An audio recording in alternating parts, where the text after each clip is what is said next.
Assalamualaikum warahmatullahi wabarakatuh. Apa kabar kalian semua? Semoga dalam keadaan baik ya. Di channel kita di Belajar Kripto, kita akan membahas sedikit tentang koin. Ini dia koinnya, Race Network. Oke, namun sebelumnya saya mengingatkan jangan lupa do your riset, karena pengendali keuangan adalah diri kita sendiri. Karena sebaik-baiknya kita adalah mengetahui dan memanajemen diri kita dan keuangan kita.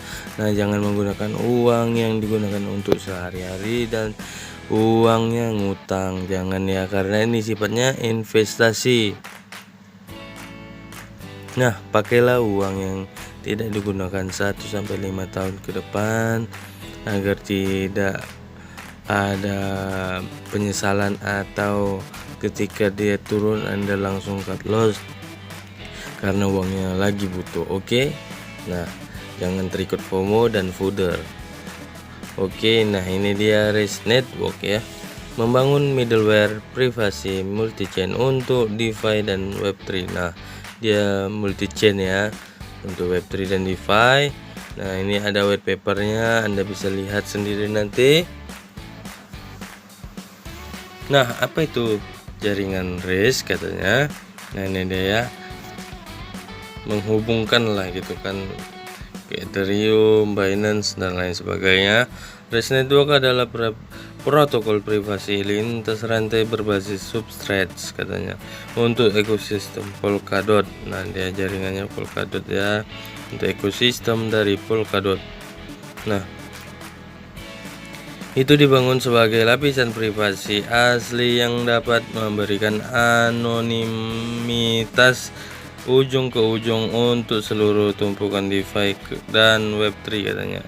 Jaringan Race menerapkan zk-SNARK ke kerangka kerja Zither untuk membangun modul anonim terdesentralisasi lapisan kedua. Nah, ini dia ya.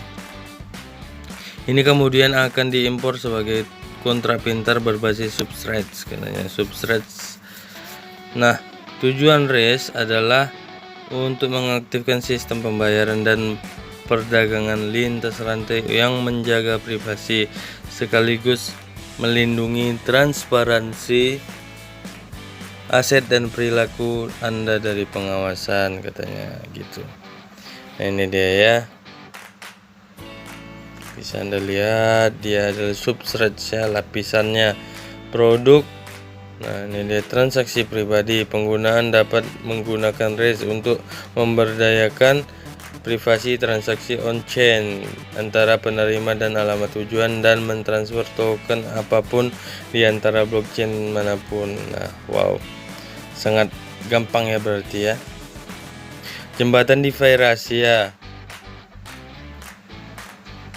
Pengguna dapat menyembunyikan riwayat perdagangan mereka karena Race kompatibel di semua produk DeFi. Ini dapat sepenuhnya kompatibel dengan ekosistem Uniswap, AAV, Compound, dan DeFi. Nah, integrasi Race VM katanya. Builder dapat mengimplementasikan fungsi pelestarian privasi dengan protokol terbuka yang memberikan akses ke semua aplikasi terdesentralisasi. Bagaimana Race Network bekerja? Logika yang mendasari Race Network adalah mencetak token pribadi adalah token dasar pada kontrak dengan rasio nilai pencetakan 1:1 zk-SNARK. Nah, adalah kunci untuk menjaga anonimitas, sementara juga menyediakan informasi yang diperlukan untuk penguraian data. Ini akan memiliki 3 kemampuan teknis: mint, transfer, dan menukar. Nah, daun mint katanya. Fungsi mint untuk mengubah token apapun menjadi versi anonim itu sendiri. Nah, dia akan baliknya ya, berbalik. Menukarkan fungsi tebus akan mengubah token yang dianonimkan kembali ke bentuk aslinya. Nah, ini kebalikannya dari mint ya. Transfer adalah fungsi yang memungkinkan transfer token secara anonim. Ini akan menyembunyikan dan melindungi anonimitas pengirim dan penerima yang jumlah yang dikirim katanya. Wow, berarti dia bisa bertukar misalnya Binance Smart Chain ke Ethereum. Nah, jadi Ethereumnya bisa anonim, dia jadi ke Binance gitu, kebalikan gitu, atau dia jadi kebalikannya lagi, atau dia bisa jadi transfer ya langsung gitu tanpa ada batasan. Nah, keuntungan tanpa batas dan mulus, dapat terhubung ke produk DeFi atau Web3 yang tidak terhubung dan memperluas kemampuan aplikasi terdesentralisasi yang ada dengan REST VM, katanya ramah kripto dan dapat diperdagangkan. Mekanisme pencetakan dan penukaran diterapkan untuk membuat token pribadi itu membuat privasi tidak terwujud, dapat diperdagangkan, terdesentralisasi dan interoperable. Substrate Framework memberikan REST atribut interoperabilitas, dan REST Network adalah proyek terdesentralisasi yang membangun open source katanya. Nah, token REST memainkan peran utilitas inti dalam ekosistem REST Network. Itu dapat menilai yang disertakan di bawah ini, tetapi tidak ada pada batasnya. Nah, tata kelola pembakaran token, imbalan likuiditas. Nah, tonggak sejarahnya nih ya. REST versi 1 implementasi Jitter Framework. Nah, toko pribadi, aset ERC dan BEP20, tambahkan aset ke beberapa akun. Nah, ini dia transfer aset pribadi, jaringan REST 2, ini dia ya. Nah, ini dia investor strategis, blockchain, Dream Fund, Gate.io. Nah, ini dia.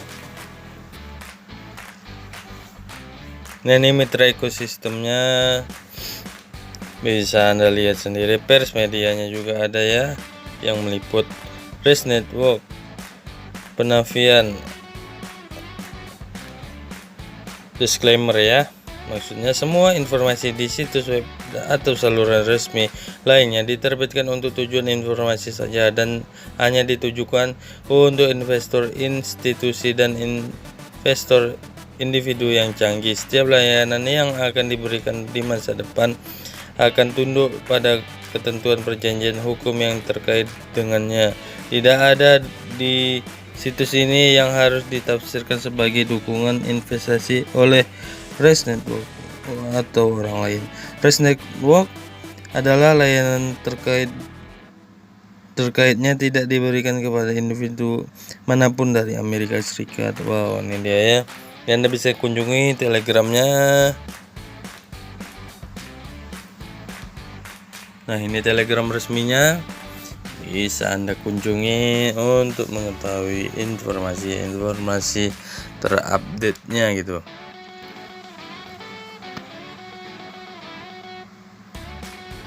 Nah, ini dia bisa Anda gabung. Nah, Anda bisa mengikuti, dan ini dia Twitter resminya.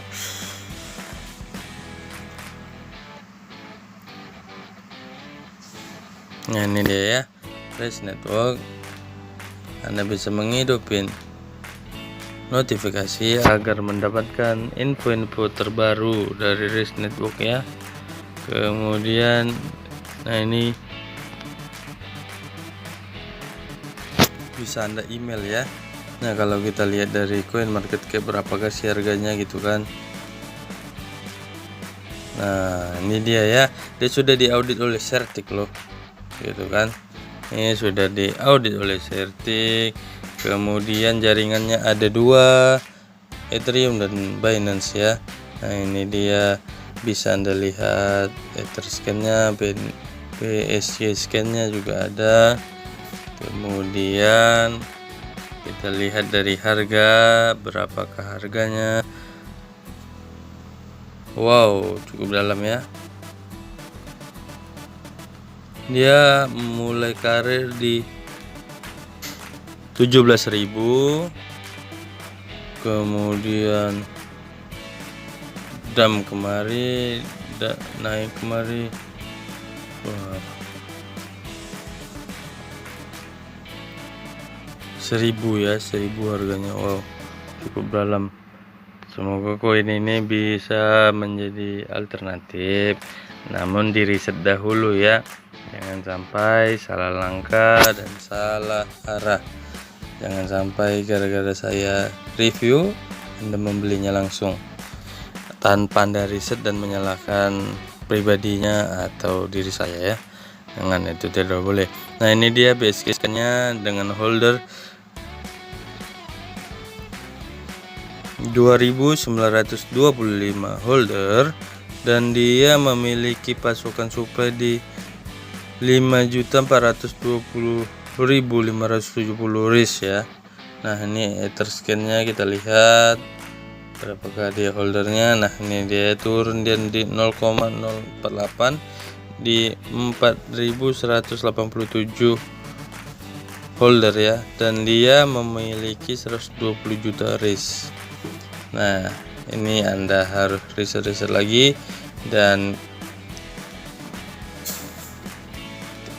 penentunya ada di diri Anda. Sebaik-baiknya diri kita adalah mengatur dan memanajemen diri kita sendiri.